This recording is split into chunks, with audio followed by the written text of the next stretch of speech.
Hello kids, it's me again.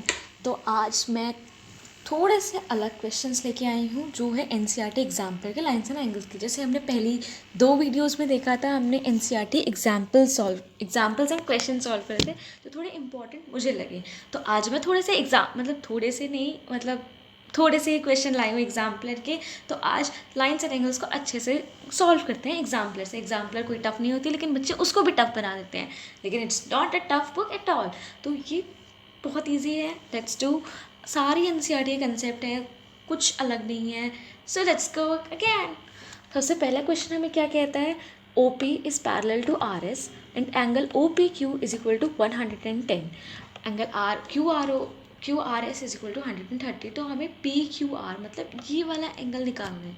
सबसे पहले हमें एक क्वेश्चंस में क्या देखना होता है कि हमें क्या गिवन होता है, ना कि हमें जो हमें क्वेश्चन सॉल्व करने के लिए क्या देखना होता है, जो हमें गिवन हो, मतलब जो हमें फाइंड करना होता है।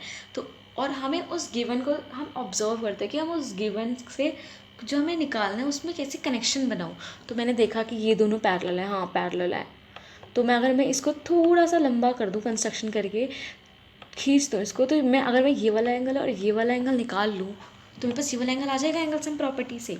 तो बस यही करा है हमने, कुछ अलग नहीं करा, बहुत इजी सा करा है हमने। इसको मैंने लिया एंगल 1, इसको लिया एंगल 2, इसको लिया एंगल 3, लेकिन एक्सटेंड PO टू X तक, जहाँ पे वो QR को कट करेगी। ऑफ कोर्स ये पॉइंट X है हमारा, ठीक है।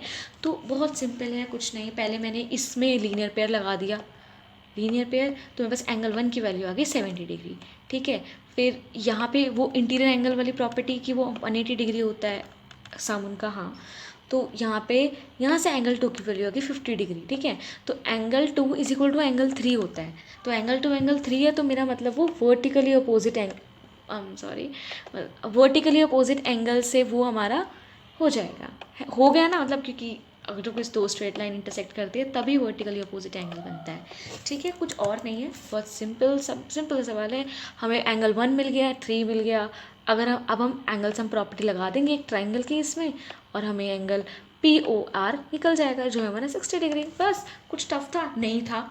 अगला क्वेश्चन देखते हैं। अगला क्वेश्चन में क्या गिवन है कि angles of a triangle are in ratio this. सबसे पहले क्या गिवन है हमें? Angles of a triangle. इस बात पे ध्यान रखो कि एंगल्स ऑफ ट्राइंगल्स गिवन है, और मुझे एंगल्स ऑफ ट्राइंगल्स के बारे में एक बात पता है कि इंटीरियर एंगल का सम कितना होता है उनका, 180 डिग्री, है ना।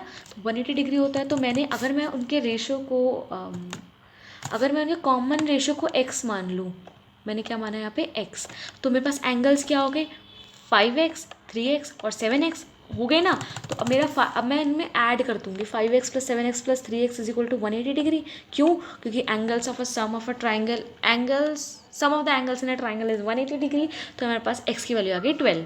तो हमें वैसे ट्राइंगल बताना था कौन सा है, क्योंकि हमें क्वेश्चन में गिवन है ट्राइंगल इज। तो मतलब इससे पहले अब मुझे ये कंसेप्ट पता होना चाहिए कि ट्राइंगल मतलब कौन सा ट्राइंगल कब होता है।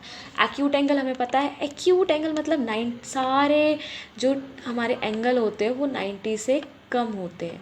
ये थीटा का साइन होता है, इसको हम एंगल को से रिप्रेजेंट करते हैं। थीटा बोल सकते हैं, कुछ भी बोलो, कुछ बात नहीं है। राइट एंगल जब हमारा कोई भी एक मतलब एक ही होना चाहिए तो ट्राइंगल नहीं बनेगा। अगर दोनों दोनों मतलब तीनों एंगल 90 हो नहीं सकते, तो हमारा कोई भी एक एंगल 190 डिग्री के इक्वल होगा तो हमारा वो एंगल राइट एंगल कहलाएगा, ठीक है। ऑब्ट्यूज एंगल ट्राइंगल, उसमें से एक एंगल भी अगर मेरा 90 से बड़ा हो गया ना तो वो हो जाएगा मेरा ऑब्ट्यूज एंगल। एक एंगल बढ़ाएगा, दो एंगल एक ट्राइंगल में कभी भी ऑब्ट्यूज एंगल नहीं बना सकते, एक ही एंगल। आइसोसेलेस ट्राइंगल क्या होता है? जिसकी कोई भी दो साइड सेम होती है, बाकी तो उनके सामने वाले एंगल भी सेम होते हैं। बस कुछ खराब था इस क्वेश्चन में, कुछ कंफ्यूज करने वाला था, बच्चे कंफ्यूज होते हैं ऐसे। मेरे पास यहाँ पे x की वैल्यू निकल गई, जो था हमारा कॉमन रेशो, जो है हमारी 12। तो एंगल कितने हैं? 60, 36 और 84। ओ, ये तो आया नहीं। तो मेरे सारे एंगल लेस देन 90 है, तो triangle is acute angle. Simple. कुछ टफ था नहीं था, क्यों डरना है फिर जब कुछ टफ था ही नहीं तो, ठीक है। तो अब क्या गिवन है? One of the angles in a triangle, हमें क्या गिवन है, one of the angles of a triangle is 130 degree. अब हमें एक ऑब्ट्यूज एंगल ट्राइंगल गिवन है जिसका एक एंगल 130 डिग्री है। Angle between the bisector of the two other angles can be. मतलब अब हमें क्या बताना है, हमें पहले बात हमें इस क्वेश्चन को पढ़ के माइंड में डायग्राम बनाना है।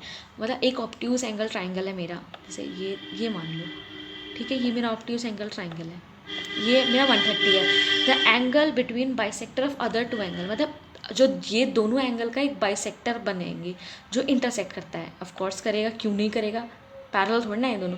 तो ये बाइसेक्टर है हमारे, समझे। कुछ टफ नहीं है, बहुत सिंपल है, कुछ भी वैसा नहीं है आगे मतलब ये दो बाइसेक्टर इंटरसेक्ट कर रहा है। तो अब हमें बताना है कि ये वाला एंगल क्या है। ये वाला एंगल निकालने की हम, अगर मैं इसको x ले लूँ, अगर मैं इसको x ले लूँ तो मेरा ये पूरा एंगल कितना हो जाएगा 2x, ये बाइसेक्ट कर रहा है तो फिर ये भी x हो जाएगा, है ना। और अगर मैं इसको y ले लूँ, क्योंकि हमें ये गिवन नहीं कि दोनों एंगल इक्वल है तो अलग अलग लेना पड़ेगा, लेकिन बाइसेक्टर तो मैं दोनों को y ले सकती हूँ। तो मेरा ये वाला पूरा एंगल कितना हो गया 2y, ठीक है। और ये मेरा कितना गिवन था 130 डिग्री, समझे। कुछ टफ है नहीं है, बस बेसिक कंसेप्ट लगाना है जो तुम लोग लगाते नहीं हो, पर कंफ्यूज हो जाते हो बेफालतू में, डरना पहले होता है तुम्हें और कुछ नहीं होता। ये हमारा ट्राइंगल है, ये बाइसेक्टर है, बस ये x, ये y। तो मैंने क्या करा, मार्किंग देख लेना बाद में। पहले मैंने क्या करा, बड़े वाले ट्राइंगल में, बड़ा वाला ट्राइंगल है मेरा, उसमें मैंने लगा दिया angle sum property. Angle sum property, sum of the angles of the triangle inside a triangle is always 180 degree. तो 130 + 2x + 2y = 180। तो x + y की वैल्यू मेरी आ गई 25। कैसे 130 इधर आके माइनस हो गया तो 2 यहाँ से मैंने कॉमन लेके डिवाइड कर दिया, बस सिंपल सी कैलकुलेशन, कुछ टफ नहीं है, ठीक है। अब मैंने क्या लगाया, एंगल सम प्रॉपर्टी छोटे वाले ट्राइंगल में जो बाइसेक्टर के साथ बन रहा था, समझे। ये मेरा PQR और यहाँ था मेरा S। तो मेरा PSQ मैंने लगाई एंगल सम प्रॉपर्टी, तो उसमें एक x था आ रहा था और इसमें एक y आ रहा था, है ना। मतलब इतना ही तो एंगल लूँगी मैं, पूरा एंगल लेने की ज़रूरत क्या है मेरे को, जब इतना ही ट्राइंगल में आया तो इतना ही लूँगी ना, समझे ना तुम। तो x + y + angle PSQ = 180 degree. तो x + y की वैल्यू मैंने ली ऊपर से, जो मेरी कितनी थी 25। तो PSQ की वैल्यू आ गई मेरी 155। सिंपल, कुछ टफ था नहीं था, बहुत ईजी था। नेक्स्ट क्वेश्चन देखते हैं। नेक्स्ट क्वेश्चन क्या है हमारे पास, कोई भी 3 रेज, मतलब हमें कोई 4 रे OA, OB, OC और OD गिवन है जो एंटी क्लॉकवाइज डायरेक्शन में है। हम उससे कोई फ़र्क नहीं पड़ता, लेकिन वो ध्यान रखना ABCD ऐसे आना चाहिए, कहीं ACBD नहीं कर दो, ठीक है। हमें ये एंगल गिवन है AOB = COD = 100, BOC = 82 और AOD 78 है। True to say that AOC and BOD are line. सबसे पहले हमें लाइंस की इक्वेशन, लाइंस होने की क्या मतलब, जैसे मेरे दो, मान लो अगर ये दो लाइन अगर मेरे पास ये है तो ये लाइन कब होगी, जब इनके ऊपर जितने भी एंगल्स होंगे उनका सम कितना होएगा 180 डिग्री, तभी मैं वो लाइन कह सकती हूँ। तो अब चेक करते हैं। ये था मेरा, जैसे एंटी क्लॉकवाइज ऐसे होता है 12, 3, 6, 9 ऐसे होता है क्या क्लॉक में, तो ये उल्टा घूमता है, एंटी क्लॉकवाइज उल्टा क्लॉकवाइज, समझे। कुछ नहीं। तो अगर मैं AOC हमें गिवन है 7, AOC तो हमें गिवन ही नहीं है, मतलब AOB है हमारा 100, तो और DOC है हमारा 100। तो ये वर्टिकली अपोजिट की एक प्रॉपर्टी तो क्वालिफाई कर गए।